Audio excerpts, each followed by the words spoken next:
unmistakable sound of an A4 Pacific. With their chime whistles and three-cylinder exhausts, these magnificent locomotives have been stirring the blood of steam enthusiasts for more than half a century. Now, to mark the golden jubilee of Mallard's record-shattering 126-mile-an-hour run, Steam Railway magazine brings you an exclusive interview with the man responsible for the restoration of Mallard, National Railway Museum Chief Mechanical Engineer John Bellwood. But first, a brief reminder of how the world's fastest steam locomotive sounded as she accelerated through Peterborough 30 years ago.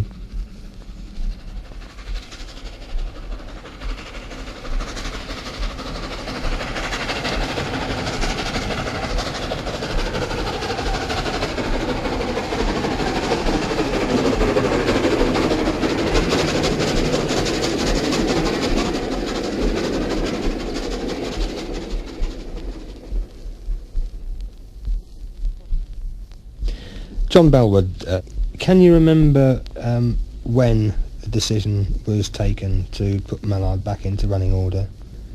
Well, it all started with the founding of the Friends of the National Railway Museum in 1977, when one of the then original stated aims of the organisation was to commission a feasibility study to see if it was a practical proposition to restore the locomotive to mainline running condition to celebrate the 50th anniversary of the locomotive achieving the world speed record. There was initially considerable opposition in various quarters about putting Mallard back into working order, mainly in the traditional museum world, who felt that the main purpose of a museum or a national collection is conservation for future generations, and that every time you operated or you worked an object, you were wearing it out, you were putting it at risk. And there still were a few voices expressed on its early runs that it's splendid to see it, but it shouldn't have happened. But I would think for every one that said that, there were a million that said how marvellous. Yeah. The locomotive had been cosmetically restored in 1964 in Doncaster Works in preparation to go to Clapham, but not with the intention of ever running again.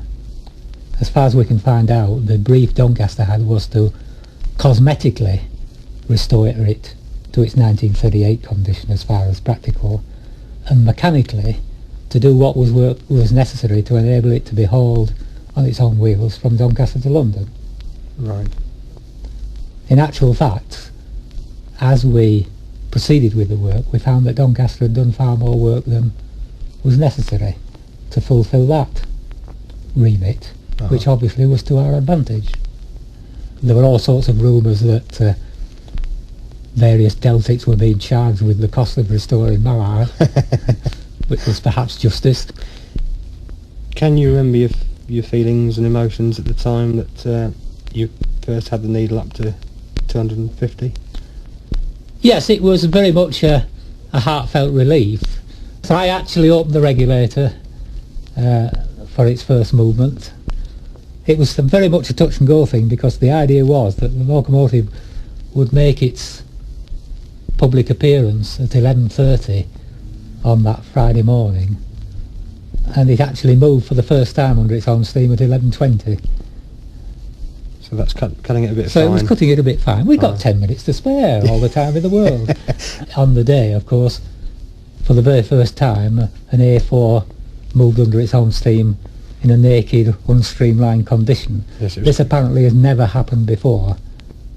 Anybody with red blood in their veins has thought at some time about the prospect or possibility of Mallard having another very high-speed run, and being human, we muse, don't we, all of us? We do indeed. About the prospect of something above 126 miles an hour. Do you want to make any comment about that at all? I am quite convinced in my own mind that the locomotive in its present condition is well capable of speeds well in excess of 100 miles an hour. A final comment about A4s in general, or Mallard in particular? I don't think there's any doubt they were the supreme British, if perhaps not the supreme world, high-speed express passenger steam locomotive.